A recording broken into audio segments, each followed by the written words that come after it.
raining outside, and suddenly we found a bunch of kids down in our hall skateboarding away and using the 8-foot tables as ramps, which didn't go over too well because they left a number of marks, not only on the floor but on the tables. So essentially we chased them out and put signs up all over the place saying, "No skateboarders allowed." The first thing I thought was, this is a community where what we need is young people to be here, not to send them away. And if young people are interested in coming here to skateboard, that could be a way to draw them to the church. Peter, bless his heart, kind of came to me and said, "Well, why can't we open the church up? Why do we have to keep them out? And what message are we giving?"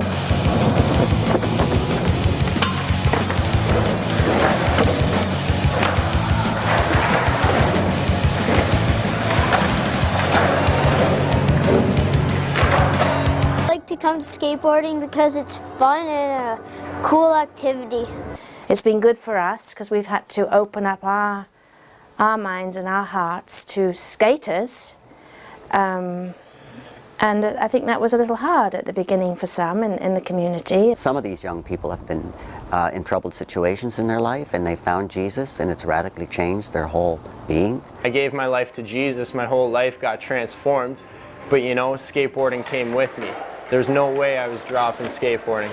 And now I see this as an opportunity to really minister to the other guys to make positive choices in their lives.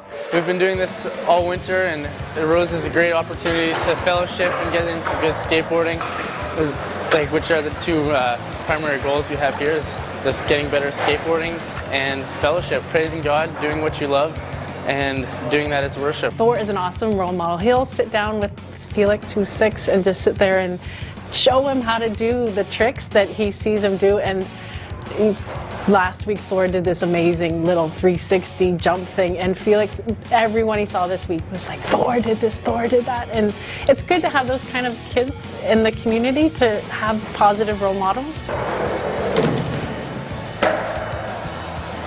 All the little kids get together and we teach them how to do tricks.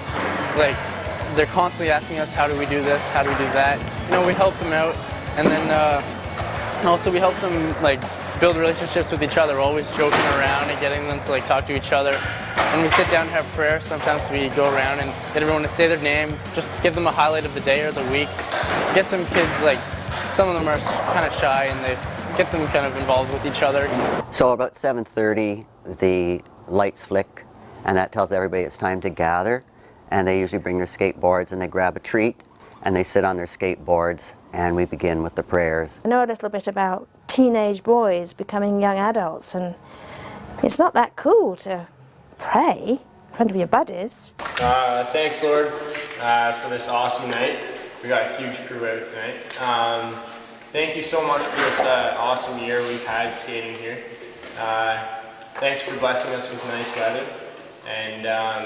and just let's have a solid skate night tonight. In Jesus' name, amen.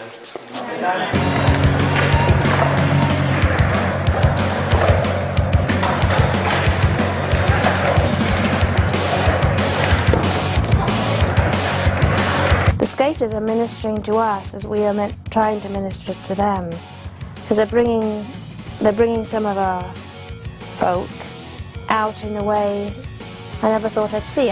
In a church where the average age is approaching old age, and there's usually more funerals than baptisms anymore, to be encircled by children and youth that sort of came out of the blue gives new hope and new life and new faith. And this is the seed of faith, the next generation. So we built this community of kids who like to skateboard in Perth, and they're almost exclusively kids who have never had any link to St. James Church.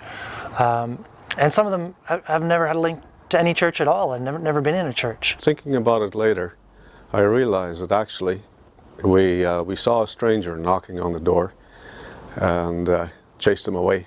And later on, and only later on, did we realize that this was Christ knocking on the door, giving us an opportunity to do outreach.